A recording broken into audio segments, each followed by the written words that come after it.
Interactive review. Leadership. We invite you to review the introduction to interrelate all the expressive channels.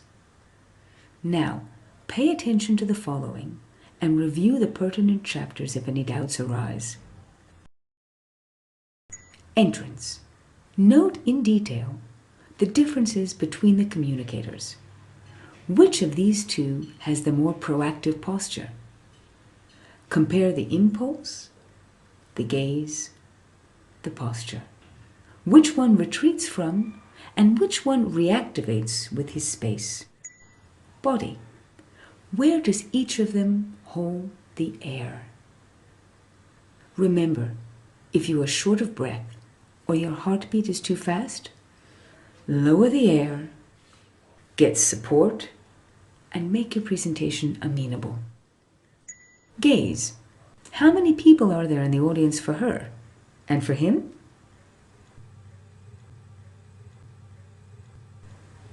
Posture. Which of these two postures includes all the audience?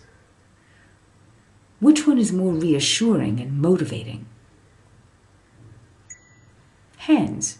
Do they support him or are they in his way? Remember, movement of the hands comes from a ductile center. Facial expression. Which one conveys and which one just says? Observe the eyes, eyebrows, mouth.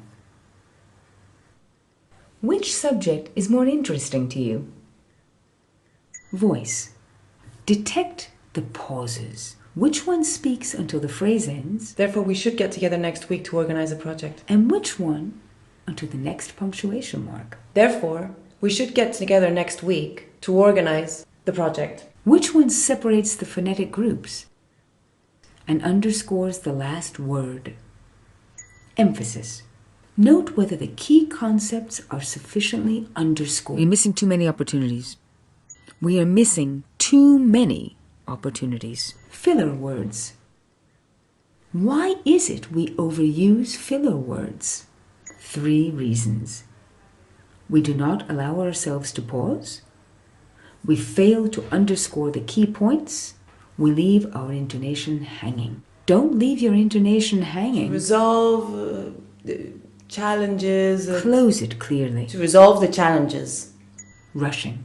Modulate punctuation marks clearly and create a pause to separate each paragraph. Who is speaking by rote and who understands and makes himself understood? Space. See how she avoids becoming dispersed in her space, grounding her weight and emphasizing the key points on specific members of the audience. And how he avoids remaining static by embodying the ideas and by changing his posture or moving to a new place and switching subject matter. Compare. Who is in control of whom? Abandon the apprehensive need to bring all your supporting tools with you. You are not a slave to these objects. On the contrary, they are there to serve you. Choose the proper space for each subject and for each specific audience. Structure. Separate and emphasize. Do not confuse the preamble with the title, underscoring it for all the audience. Good morning, everybody. We're here to talk about the new laws. Introduce the audience to its own need and the opportunity the subject offers. Elaborate the reasons step by step. Conclude schematically, summarizing. Separation of paragraphs.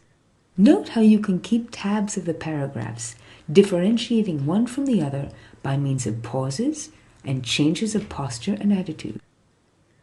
Which of them, on finishing a paragraph, reactivates the expression? Message organization. In order to organize the message, build a diagram and legitimize reorientation. Whether reading or speaking, don't think about the message as a whole, but in separate sections.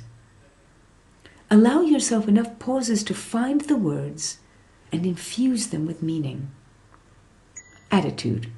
Which of these three examples better neutralizes a hostile attitude? Which one strengthens fear? Which one neutralizes it?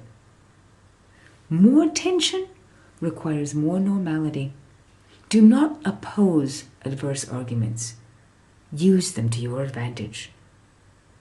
Which of them fears the expert, and which one engages her from the onset? Remember, pay attention and recognize your team's lack of motivation in order to neutralize it. In another language, neither of them speak the language fluently, but which one uses this obstacle to create a closer relationship? Okay. Exit. Revitalize the exit, creating an invigorating pace and a project apart from the judgment of the audience. Take leave with renewed energy. Thank you very much. Good luck, and keep practicing.